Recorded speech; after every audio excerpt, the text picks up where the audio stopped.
पण त्याच्याही पेक्षा मी जेव्हा जास्त विचार केला तेव्हा मी म्हटलं की ह्याला राग कसला आहे, त्या माणसाचा राग आहे का? माणसाचा राग नाहीये, तो जे करतोय ना त्याचा राग आहे, किंवा किंवा तो जे करतोय त्याच्यातनं जे होणार आहे ना त्याचा राग. कारण की लोक जे शहाणी झाली, लोकांना माझी पोझिशन हलेल ना, त्यांचा मोठेपणा होताच विचारण्यासाठी, आणि त्या क्षणी मी त्यांना हो तर म्हणालो, पण पुढे काय होणार कसं होणार याच्या विचाराने मला लिटरली पोटात गोळा आला होता. आणि त्याच्या आधीची नेमकी इमेज जरा ऍक्शन सिक्वेन्स चांगला करणारा किंवा रोमॅन्टिक चांगला करू शकणारा असा असा सगळा जरा बनू लागला होता, ज्यानुसारचे सिनेमे पण मी केले आणि काही मालिका पण. तर बोलावा विठ्ठल, पाहावा विठ्ठल, बोलावा विठ्ठल, पाहावा विठ्ठल, करावा विठ्ठल जीव भाव. अगदी थोडक्यात सांगायचं तर आपण सातत्याने प्रार्थना करतोय की देवा मला दर्शन दे, देवा मला दर्शन दे, पण प्रत्यक्षात देवाने जर त्याची छवी जरी दाखवली, एक फूल जरी पडलं, तर आतमध्ये आपल्याला गलबलायला होतं की एक मिनिट तो आहे की काय. आणि जर प्रत्यक्षात तसं काही दर्शन मिळालं तर आपण स्वतःला डाऊट करायला लागतो की एक मिनिट मी तयार पण आहे का, माझ्यात तेवढी केपेबिलिटी आहे का. असं बिलकुल नाहीये की तेच लोक असतात किंवा हे नवीन नवीन ऍडिशन होत असतात. परंतु मी आता म्हंटल तसं की आमच्या विचारांची आणि आमची कामाची जी पद्धत आहे, आमच्या कामातला जो प्रामाणिकपणा आहे, याच्याशी तुम्ही सहमत असाल ना तरच तुम्ही काम करू शकता. त्यानुसार इंट्रोडक्शन पण केलंय महाराजांचं दिग्पाल सरांनी, ते पण मला खूप छान वाटलं. म्हणजे डोळ्यांचे वगैरे काही शॉट घेतले, जे पाहून एखादं लहान मूल जसं प्रसन्न व्हावं तसे दिग्पाल सर स्वतः मॉनिटर समोर बसून प्रसन्न होत होते. ही वॉज हॅपी की ते स्वतः जे करतायत, ज्या पद्धतीने ते करवतायत, त्यांचं जे विजन आहे त्यानुसार गोष्टी कुठेतरी पोचू पाहतायत. नमस्कार, मी निकिता मराठी मनोरंजन विश्वमध्ये तुमचं स्वागत करते. आणि अभंग तुकाराम हा सिनेमा प्रेक्षकांच्या भेटीला येणार आहे आणि या सिनेमातील कलाकार आणि खलनायक सुद्धा आहेत. आपण त्यांच्याशी गप्पा मारूया. सर्वात आधी तर कसे आहात? रामकृष्ण हरी. रामकृष्ण हरी. कसं टीजर ट्रेलर कमाल आहे, प्रतिसाद कसा मिळतोय, कशा पद्धतीने प्रमोशन सुरू आहे, काय सांगाल? खूप सकारात्मक वाटतंय, कारण की लोकांना टीजर आवडला आणि ट्रेलरला पण सकाळपासून खूप चांगलं ट्रॅक्शन आहे. लोक बघतायत ट्रेलर, आणि एका वेगळ्या पद्धतीचा चित्रपट. म्हणजे मला असं एखाद्या कलाकृतीकडे जरी ती माझीच असली तरी मी प्रेक्षक म्हणून ती बघू शकतो. त्यामुळे मला असं बघताना वाटलं की हा, हे छान आहे, जाऊन बघायला आवडेल. कारण आता काय होतंय की लोकांना हे देण्याची गरज फार आहे की हे जाऊन बघावं का नाही बघावं, ते ट्रेलरवरनं ठरतं. आणि मी सुद्धा जर या चित्रपटाचा भाग जरी नसतो तरी हा, हे छान आहे बरं, काय जाऊन बघितलं पाहिजे, असा एक मला फील आला तो ट्रेलर बघून. प्रमोशन्स मी म्हणलं तसं चांगलीच चालू आहेत आणि लोकांना साधारणपणे श्री शिवराज अष्टक आणि हे जे संतपट जे झाले, म्हणजे आधीच संत ज्ञानेश्वरांची मुक्ताई असेल किंवा अभंग तुकाराम असेल, याच्यातनं मला असं वाटतं की आता लोकांना आमचा फोकस काय तो कळलेला आहे, आम्ही काय करण्याचा प्रयत्न करतोय हेही कळलेलं आहे. त्यामुळे आवर्जून लोक या कलाकृतींची वाट बघतात, असं खूप प्रेमाने सांगावं असं वाटतं आणि आनंदही वाटतो त्याबद्दल. तुमच्याकडे येईन. सर्वात आधी तुमच्या भूमिकेबद्दल काय सांगाल? मी अर्धा खलनायक. तर मंबाजी कान भरतात आणि बुवांना बोलवतो पीठामध्ये, काय चाललंय तुमचं. बुवा खूप छान साध्या पद्धतीने सांगतात की नक्की मी काय करतो, पण कुठेतरी इगो जागृत केलेला असतो मंबाजींनी. ते म्हणतात हा, तू राणे तिरी राहतोस, विसर्जन करून टाक तुझ्या गात. आणि बुवा करतात. आणि त्यानंतर जो बदल होतो की गाथा वर येते, आणि त्यानंतर आयुष्यभर रामेश्वर भट त्यांचे टाळकरी म्हणून त्यांच्या मागे टाळ वाजवायला होते. तर अशी ही भूमिका करताना सुद्धा सुरुवातीला खलनायक वाटतात आणि नंतर तसं त्यांना कळायला लागतं हे होते, त्यानंतर मग ते पूर्णपणे बुवांचे भक्त झाले. तुम्ही खलनायक भीतीदायक दिसता, हे भीतीदायक नाही दिसत. मला भीतीदायक व्हायला लागतं. माझं निम्म काम झालेलं. अजिंक्य, तुझ्याकडे येईन. छत्रपती शिवरायांची भूमिका साकारतोयस, किती छान वाटतंय. मला असं वाटतं एक कलाकार म्हणून एक बोनाफाईड ऍक्टर होण्यासाठी एक जो टिकमार्क लागतो, त्या ह्या मोस्ट आयडियल अशा 2 भूमिका प्रत्येक अभिनेत्याला कराव्याशा वाटतील आयुष्यात. त्या म्हणजे श्रीकृष्णांची भूमिका आणि छत्रपती शिवरायांची. आणि दोन्ही भूमिकांना जे देवत्व आहे, तसाच विचार करत किंवा त्या भूमिकांकडे तसाच पाहत मी लहानाचा मोठा झालोय. पण हे आपल्या वाट्याला येईल आणि अशा टीम कडून आपल्याला विचारणं होईल असं मला वाटलं नव्हतं. तर तो एक दुग्ध शर्करा योग आला की दिग्पाल सरांचा कॉल आला आणि ह्या भूमिकेसाठी त्यांना विचारावंसं वाटलं. नेमकं मी त्या वयोगटामध्येही होतो किंवा आहे जिथे मी 17-18 वर्षांचा, जो मी मुळात नाहीये, पण ऑन स्क्रीन दिसू शकलो. आणि त्या टीमला ते क्रेडिट जातं, ज्यानुसार त्यांनी पूर्ण वेशभूषा किंवा बाहेरून मला कसं दाखवता येईल हे दाखवलं. आणि आतून त्या भूमिकेसाठी काय काय तयारी मिळेल तितक्या कमी वेळामध्ये, कारण अगदी नेक्स्ट आठवड्यामध्ये ते शूटला जाणार होते ऑन फ्लोअर. आणि आदल्या आठवड्यात मला विचारणा झाली आणि no look test, no audition. त्यांचं असं होतं की आमची अशी इच्छा आहे की तू करावीस ही भूमिका आणि तू चांगलं करशील असं वाटतंय, तर आता तू ठरव. हा त्यांचा मोठेपणा होताच विचारण्यासाठी. आणि त्या क्षणी मी त्यांना हो तर म्हणालो, पण पुढे काय होणार कसं होणार ह्याच्या विचाराने मला लिटरली पोटात गोळा आला होता. आणि त्याच्या आधीची नेमकी इमेज जरा ऍक्शन सिक्वेन्स चांगला करणारा किंवा रोमॅन्टिक चांगला करू शकणारा असा सगळा जरा बनू लागला होता, ज्यानुसारचे सिनेमे पण मी केले आणि काही मालिका पण. तर पण थँकफुली माझ्या पहिल्या मालिकेच्या वेळेला दिग्पाल सरांसोबत काही इंटरॅक्शन माझं झालेलं असावं त्यावेळेला, आणि त्यांच्या ते लक्षात राहिलं. आणि त्यावरून त्यांना असा मला हा रोल किंवा ही भूमिका विचारावीशी वाटली. आणि ती आता अशानुसार पडद्यावर दिसतीये. हे मला आवर्जून सांगावंसं वाटेल की बऱ्याचदा ना कम्प्लीट स्ट्रेंजर्स आपलं जितकं कौतुक करतील तितके आपले जवळचे कधी कधी करत नाही. जवळचे मित्रमंडळी किंवा शाळेतले, कॉलेजमधले काही मित्रमंडळी मागच्या कित्येक प्रोजेक्टच्या वेळेस त्यांचा असं विशेष काही कॉमेंट किंवा स्पेशली कॉल असा यायचा नाही. पण आता अभंग तुकाराम ह्या सिनेमाचं टीजर पाहून जेव्हा त्यांनी छत्रपती शिवाजी महाराजांचा लुक पाहिला आणि ज्यानुसार टीजर पाहिलेला, ट्रेलर तर आज झाला, आणि टीजर पाहूनच त्यांचे मला मनापासून असे मेसेजेस आणि काहींचे कॉल्स आले की अंगावर शहारे आले हे सगळं पाहून. आणि खूप दिवसांनी असा काही सिनेमा पाहतोय अशी फिलिंग आली आणि आम्ही आवर्जून सहकुटुंब जाणार आहोत असं. सो मला खूप चांगलं वाटलं आणि ते एक वेगळं व्हॅलिडेशन मिळालं त्यांच्याकडून, ज्यांच्याकडून सहसा कॉल मेसेज येत नाही. सो मला खूप आनंद आहे या गोष्टीचा. सर तुमच्याकडे येईल, तुम्ही अशी भूमिका याआधी कधी साकारली नव्हतीत ना?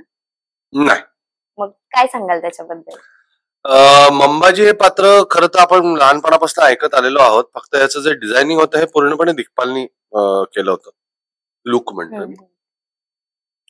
कारण मला जेव्हा चित्रपट करायचं ठरलं तो म्हणला अजून एकदा माझ्यासाठी टक्कल करशील का? म्हणलं हो करेन की, काय मंबाजीचा असा असा लुक करायचा विचार आहे, लांब शेंडी आहे, टक्कल आहे आणि तुला उपरणं किंवा शाल अशी देणार आहे. म्हणलं चांगलं दिसेल, हे छान दिसेल म्हणलं, त्यामुळे करूयात. आणि फॉर्च्युनेटली मला ते टक्कल करणं, आपण सगळेजण वेगवेगळी कामं एकाच वेळेस करत असल्यामुळे त्याला आपण आता कंटिन्युटी मध्ये अडकणं म्हणतो, तसं फॉर्च्युनेटली काही नव्हतं.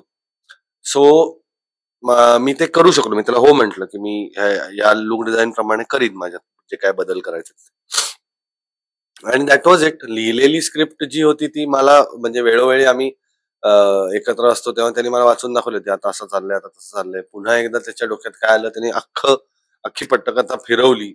आणि आता जी चित्रपटाच्या माध्यमातून लोकांच्या भेटीला 7 तारखेला जो चित्रपट येणार आहे ती एक फायनल त्याचा जो ड्राफ्ट होता ती पटकथा किंवा त्या बरहुकूम जे शूटिंग झालंय ते. त्यामुळे चित्रपटाची सुरुवातच होताना चित्रपटात दिसणारं पहिलं पात्र हे मंबाजी आहे, दुसरं पात्र हे रामेश्वर भट्ट आहे आणि तिसरं पात्र हे तुकाराम बुवा आहे. त्यामुळे त्या वाघोलीच्या धर्मसभेत मधनच ते सगळा चित्रपट उलगडत जातो आणि फ्लॅश फॉरवर्ड आणि फ्लॅशबॅक या माध्यमातून तुम्हाला तुकारामांचं अख्खं चरित्र प्रेक्षकांना बघता येईल, त्यांच्या भेटीला येते. त्यामुळे हा खरा नाही, मे बी, म्हणजे मी असं कधीतरी गमतीने म्हणतो की अच्छा, म्हणजे तिथे कदाचित मी शिवराज अष्टकात हिरोज मध्ये आहे, तानाजी मालुसरे, बाजीप्रभू देशपांडे, किंवा पहिल्या चित्रपटामध्ये मोत्याजी रेवळेकर, मोत्याजी मामा. कदाचित संतपटांमध्ये मला विलन ह्याच्यात टाकलेलं आहे पार्टीमध्ये, की इथे मंबाजी, आणि मुक्ताईमध्ये पण मी चांगदेव महाराजांच्या भूमिकेत होतो. सो एका दृष्टीने ते थोडस ग्रेइश कॅरेक्टरच.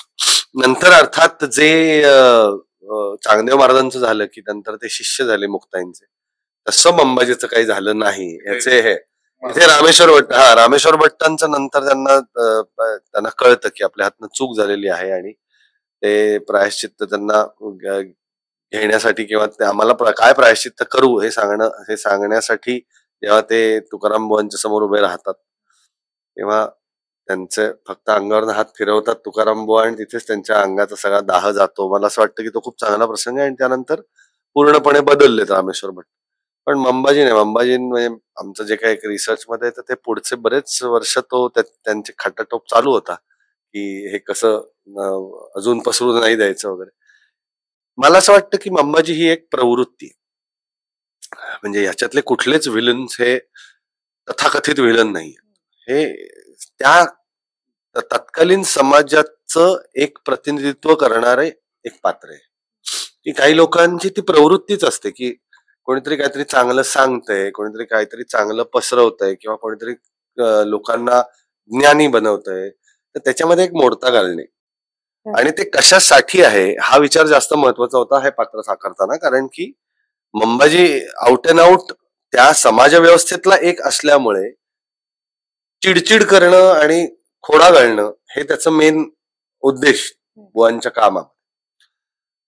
पण त्याच्याही पेक्षा मी जेव्हा जास्त विचार केला तेव्हा मी म्हटलं की ह्याला राग कसला आहे, त्या माणसाचा राग आहे का? माणसाचा राग नाहीये, तो जे करतोय ना त्याचा राग आहे, किंवा तो जे करतोय त्याच्यातनं जे होणार आहे ना त्याचा राग. कारण की लोक जे शहाणी झाली, लोकांना माझी पोझिशन हलेल ना म्हणून तो राग.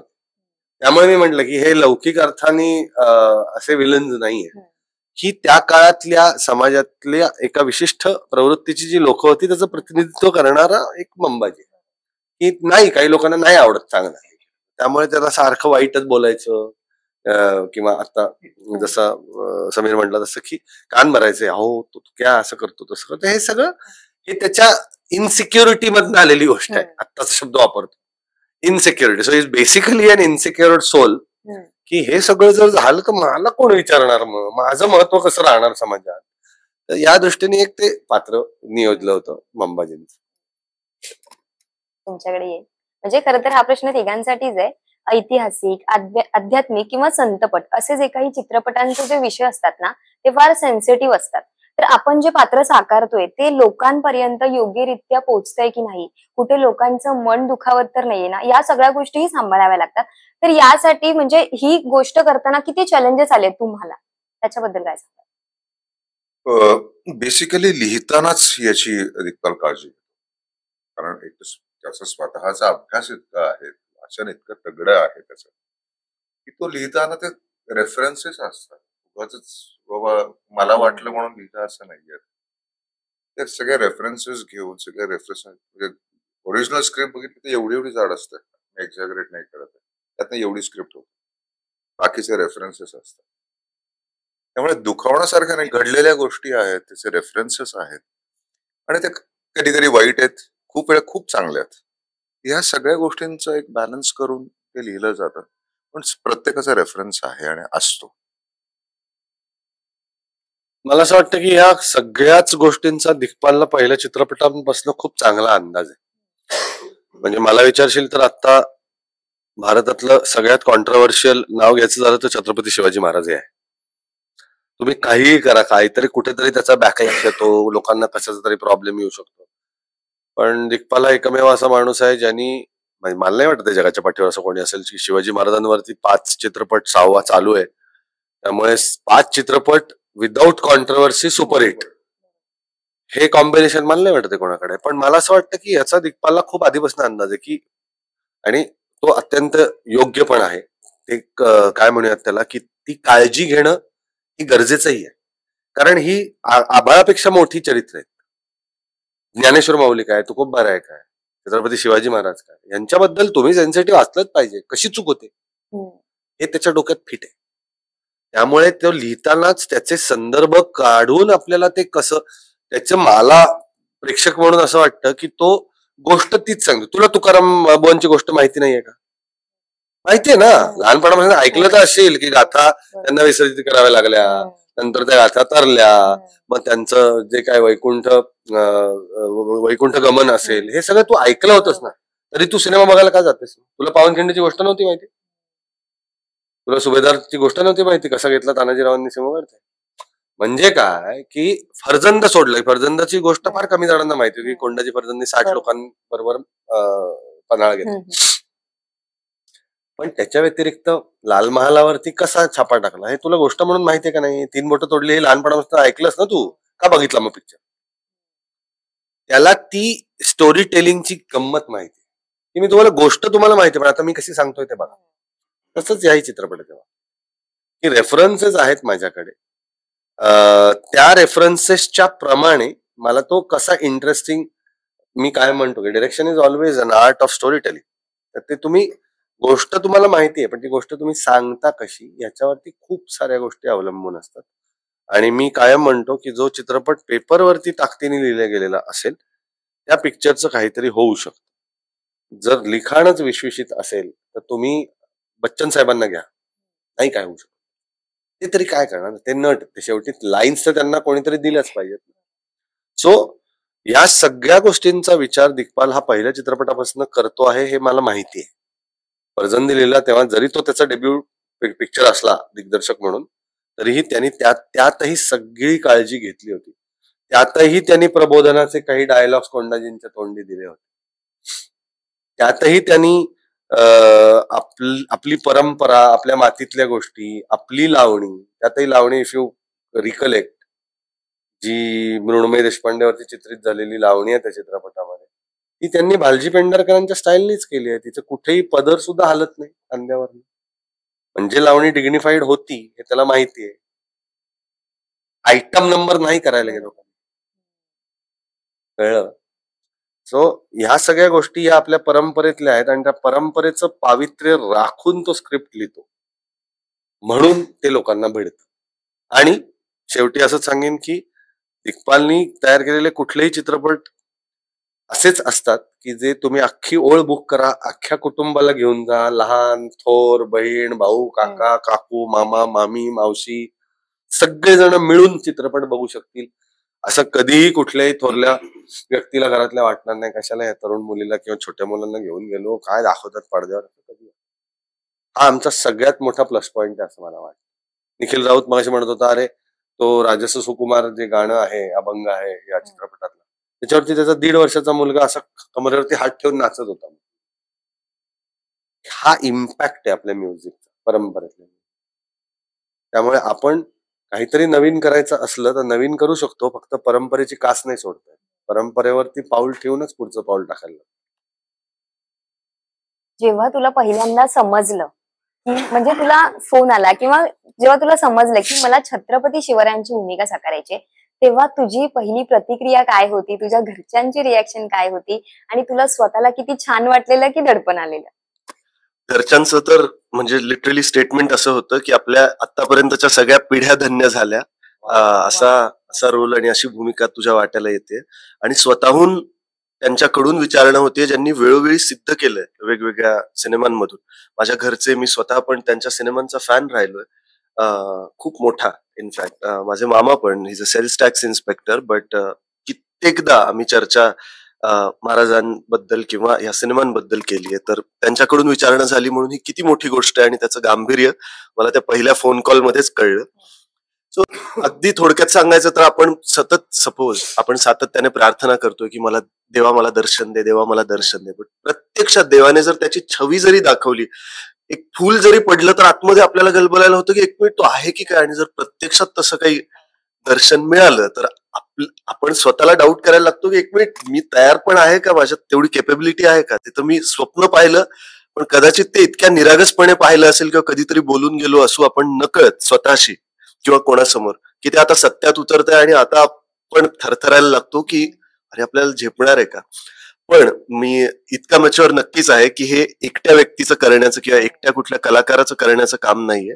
ही अख्खी टीम आहे जी ह्याच्या थ्रू दिसणार आहे कदाचित, कलाकारांच्या थ्रू.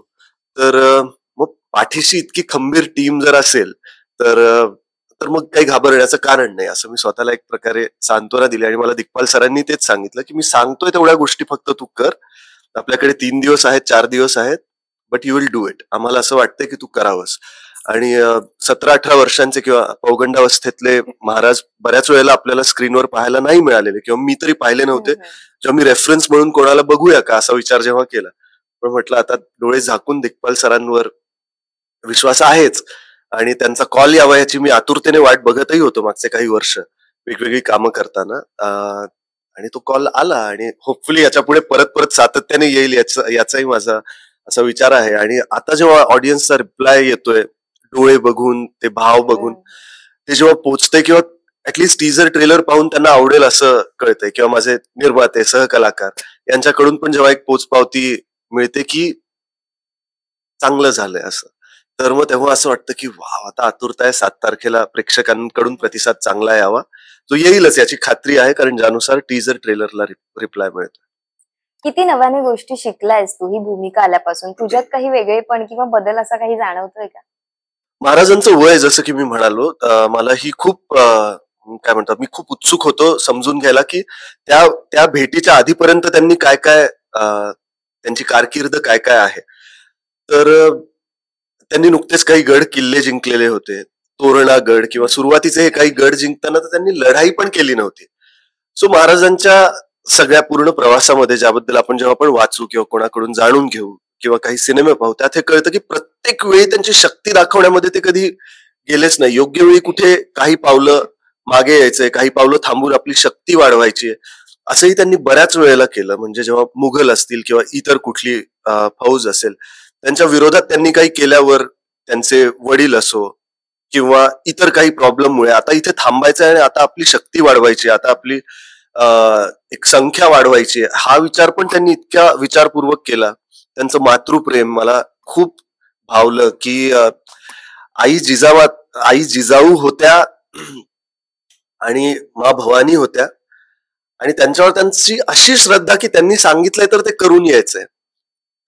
त्यासोबत या सिनेमामध्ये जो प्रसंग आपल्याला पाहायला मिळतो की अगदी एक प्रकारे त्यांच्या पुढे कोडं टाकायला म्हणून, किंवा नेमकी संत तुकाराम महाराज किंवा हे तुकाराम बुवा आहेत तरी कोण हे बघण्यासाठी एक खेळी खेळल्यासारखं, एक 18-19 वर्षांचे तेजस्वी छत्रपती शिवाजी महाराज, जे त्यावेळेला छत्रपती झालेले नाहीये, तिथे जातात, आणि ज्या वेळेला ते हसून बघतायत की बघूया आता काय होतंय, आणि त्यानंतर त्यांचं जे ट्रान्झिशन आहे, एक छोटासा पण महत्वाचा संवाद आहे, जिथे ते स्वतः काही बोलत पण नाहीत आणि समोरून ते बोलतायत संत तुकाराम महाराज, आणि आयुष्यात पहिल्यांदा किंवा नकळत असं काही ते बघतात, आणि त्यावरून त्यांचं जे ट्रान्झिशन आहे, मला ते खूप ट्रिकी वाटलं. कारण मोजकेच, म्हणजे अर्थात मध्यवर्ती भूमिका संत तुकाराम महाराजांची आहे, तर मोजकेच सीन्स माझ्या वाट्याला आलेत, पण इतक्या गांभीर्याने घेण्याची भूमिका आहे, हा विचार माझ्या डोक्यात होता. तर ते ट्रान्झिशन दाखवायला मला खूप मजा आली. त्यानंतर ज्यानुसार इंट्रोडक्शन पण केलंय महाराजांचं दिग्पाल सरांनी, ते पण मला खूप छान वाटलं. म्हणजे डोळ्यांचे वगैरे काही शॉट घेतलेत, जे पाहून एखादं लहान मूल जसं प्रसन्न व्हावं, तसे दिग्पाल सर स्वतः मॉनिटर समोर बसून प्रसन्न होत होते. ही वॉज हॅपी की ते स्वतः जे करतायत, ज्या पद्धतीने ते करवतायत, त्यांचं जे विजन आहे त्यानुसार गोष्टी कुठेतरी पोचू पाहतायत. सो एक कलाकार म्हणून तुम्हाला खूप आनंद होतो जेव्हा तुमच्यावर विश्वास ठेवून कोणीतरी तुमची निवड केली, आणि आता त्यांना त्या गोष्टीचा आनंद किंवा अभिमान वाटतो. सर, तुमच्याकडे ये.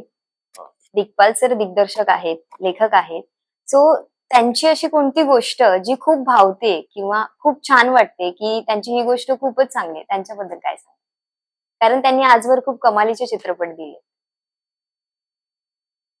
काय सांगावे पांडुरंगाविषयी?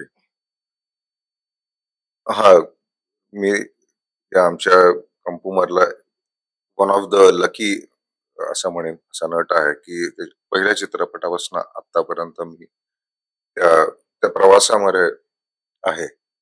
पण आमचा जो चालक आहे तो अद्भुत आहे.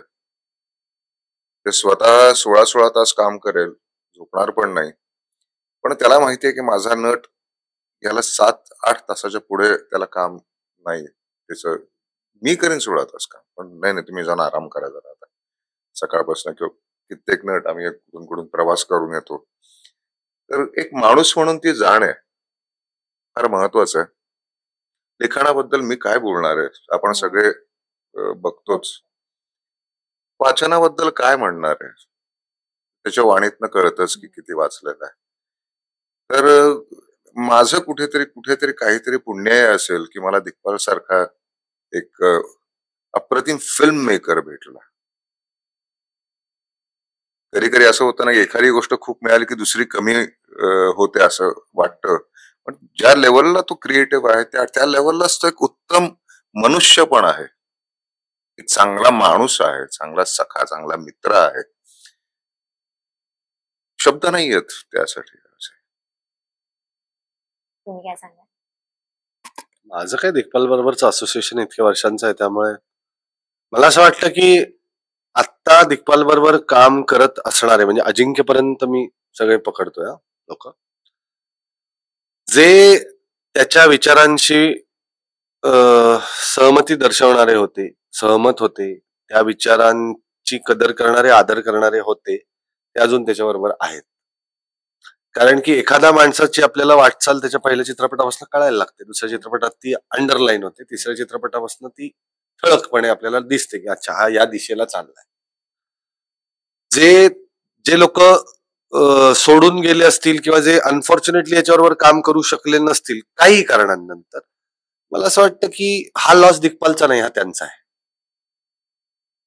त्यामुळे जेवढे लोक, आणि असं अजिबात नाहीये की कारण आमच्यावरती काय तेच तेच कलाकार असं, आता अजिंक्य इज अ न्यू फेस, असं काही नसतं आमच्याकडे. स्मिता याच्या आधी सुभेदार तो तिचा पहिला चित्रपट होता आमच्या बरोबरचा, म्हणजे 5व्या चित्रपटात ती आली. असं बिलकुल नाहीये की तेच लोक असतात किंवा हे नवीन नवीन ऍडिशन्स होत असतात. परंतु मी आता म्हंटल तसं की आमच्या विचारांची आणि आमची कामाची जी पद्धत आहे, आमच्या कामातला जो प्रामाणिकपणा आहे, याच्याशी तुम्ही सहमत असाल ना तरच तुम्ही काम करू शकाल. होतं कधी कधी प्रेशर असतं कामाचं, पण उद्या समीर पण कोणाला तरी मदत करायला एखादा हे म्हणजे सेटिंग चालू असेल तर आम्ही उचलतो आमचे तख्त, काय फरक नाही पडत आम्हाला. बॅगेज घेऊन कोणी आमच्याकडे येत नाही किंवा येऊ नये असं आमचं असतं. Yes, you are a big star, you are a big actor, we will respect, we have respect for that.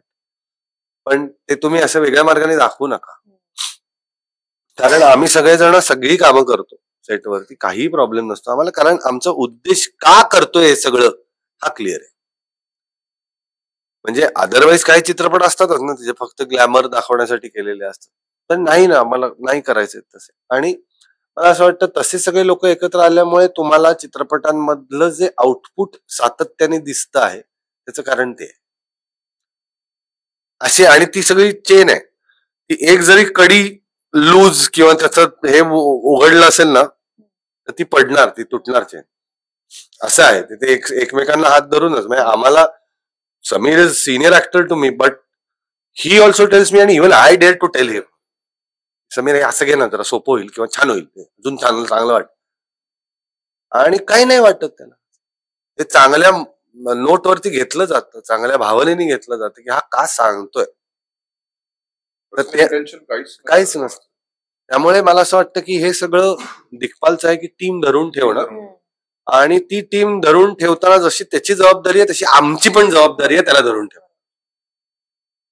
त्यामुळे ही टीम म्हणून आम्ही काम करतो. ज्या मी आता म्हटलं तसं पुन्हा एकदा ते म्हणतो की ज्या लोकांना तो विचार पटतो, ती कामाची पद्धत पटते, ती कामाची निष्ठा पटते. फॉर एक्झाम्पल तुलाही हे माहिती असेल की आमच्याकडे चित्रपट कुठलाही असू दे, सकाळी छत्रपती शिवाजी महाराजांची पूजा होते, शूटिंग सुरू व्हायच्या अगोदर आणि संपल्यावर ती होते, ती रेकॉर्डेड आहे, ती रोज रेकॉर्ड होते, किती वाजता पॅकअप होते, पण सगळेजण उभे असतात.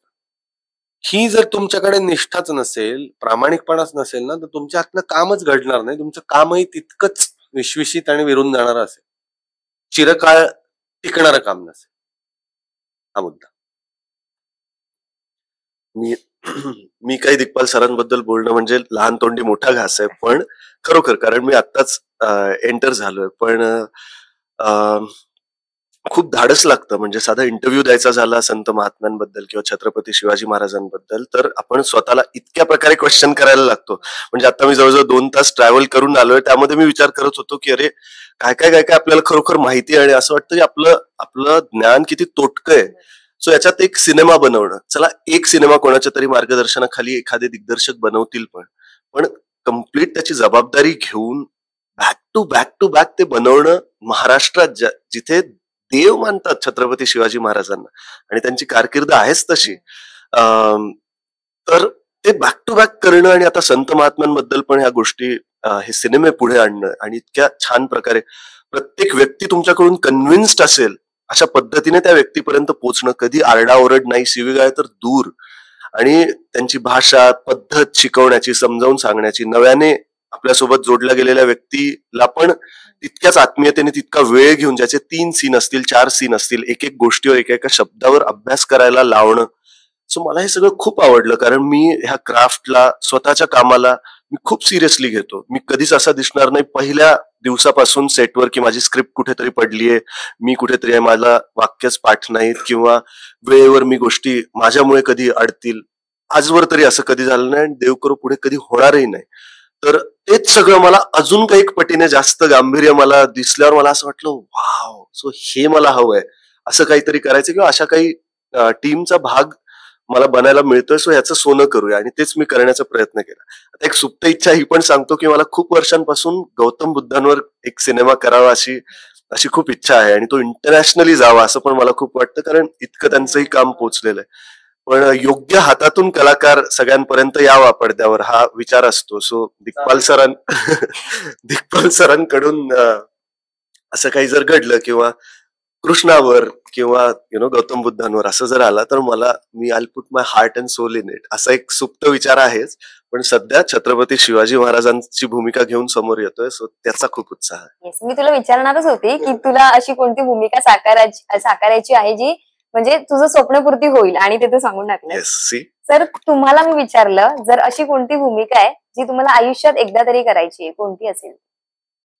खूप आहेत खरं भूमिका. म्हणजे मी अशा पद्धतीचा माणूस आहे की मला लोक इन्स्पायर करतात. मला स्वामी विवेकानंद इन्स्पायर करतात. काय आहे, पण प्रकृती एक विचित्र आहे, ती आपली जिरवते ना. आता आमचं वय बघता 49 वर्षाचा आहे मी. त्यामुळे हा म्हणजे आता काही भूमिका आहेत ह्या गेल्या, माझ्या हातातनं गेल्या. म्हणजे माझी फार इच्छा होती की भारतरत्न स्वरभास्कर पंडित भीमसेन जोशींचा चित्रपट मी करावा, ज्यात भीमसेनजींची भूमिका मला करायला मिळावी. गेलं वय आता, ते नाही होणार या आयुष्यात. या आयुष्यात जेवढं ठरवून दिलेलं आहे देवानी तेवढं होणार आपल्या हातनं. पण इच्छा व्यक्त करायची होती, किंवा तू तो प्रश्न तसा विचारलास म्हणून की मला आवडेल स्वामी विवेकानंदांची भूमिका करायला मिळणं, जे मला माहिती नाही कधी. आणि दुसरी राहून गेलेलं काम असं आहे की भीमसेनजींची मी चांगला केला असता रोल, म्हणजे I would have done a good job. त्यामुळे भीमसेनजींची भूमिका मला करायला आवडली असते. हा म्हणजे एका चित्रपटामध्ये ती मिळाली, त्याच्याच वरनं मला असं झालं, कारण की ते परत तेच आहे की इथे कसं दिग्पालनी लिहिलेली स्क्रिप्ट मला पहिल्या दिवसापासून तो काय लिहित चालला हे कळतं. इथे मला डायरेक्ट डायलॉग्सच आले. त्यामुळे मला तेव्हा असं वाटलं, अरे बापरे, हे असं आहे का, बरं ठीक आहे, चला आता हे आपल्याला परफॉर्म तर करायचं आहे, आपल्याला आपल्या पदरात ती भूमिका दिली आहे म्हणलं. त्यामुळे मी तशी जी काय केली ती मला त्याचा एक्झॅक्ट रिस्पॉन्स बरोबर मला अपेक्षित होती त्या ठिकाण होऊनच आला. सदाशिव पेठ पुणे 30 करेक्ट भीमसेन केलंय तो म्हणतो.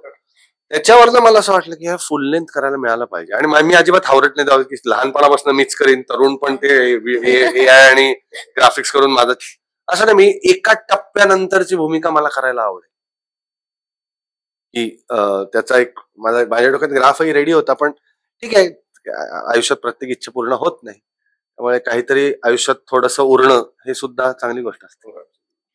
तर तुम्हाला कोणती भूमिका करायला आवडेल? मी याच्या नंतरचं एक्सटेन्शनच म्हणेन की हो, आता ते मी आता 18 वर्षाचा दिसू शकणार नाही. 18 वर्षाचा दिसत होतं तेव्हा मी वेगळ्या क्षेत्रात होतो, पण मी माझ्या वयात आल्यानंतर माझ्या वयाची किंवा अलीकडे पलीकडे केली. पण आता मला राहू भयंकर आवडतात. आणि काय माहिती, लहान असताना शनिवार वाड्याचे ते आई बाबा मला सायकल भाड्याने मिळायचे, तिथे जवळपास राहायचो. 1 रुपया तास नाही, तेव्हा कमी होतं, 25 पैसे होते. आणि मग मी सायकल चालवायचं, आई बाबा गप्पा मारत बसायचे, आणि माझी दरवेळेस राऊंडकडे नजर जायची सायकल चालवताना, हे कोण. तसं थोडस कळायला लागलं, आई म्हणायचं हे राऊ आहेत, बाजीराव पेशवे आहेत. तर पण ते कोण आहेत हे नंतर कळत कळत कळत एका पॉइंटला असं झालं की मला करायचं तर. पण मी ही माझी इच्छा कुठून ना कुठून मला खूप चांगले रोल्स मिळत गेले. मी झाशी की राणी मध्ये थोडेसे राहू केले. माझ्या इच्छा मी त्या वयामध्ये पूर्ण करत गेलो. कळत न कळत नाव वेगळं होतं, पण खूप शूटचे असं नाही, राव कसे करतील असं डोक्यात होतं की रायडिंग किंवा बाकी सगळे सिक्वेन्सेस. एवढंच की झाशी की राणी मध्ये मस्तानी नव्हती. आहेत, खूप आहेत अजून करण्याचे, पण आता जसं अजय म्हणाल तसंच की आता या देहाला जे शोभेल ते अप्रतिम करावं. सर 2 ओळी अभंगाच्या. वा. वातावरण भक्तिमय करून सोडायचं.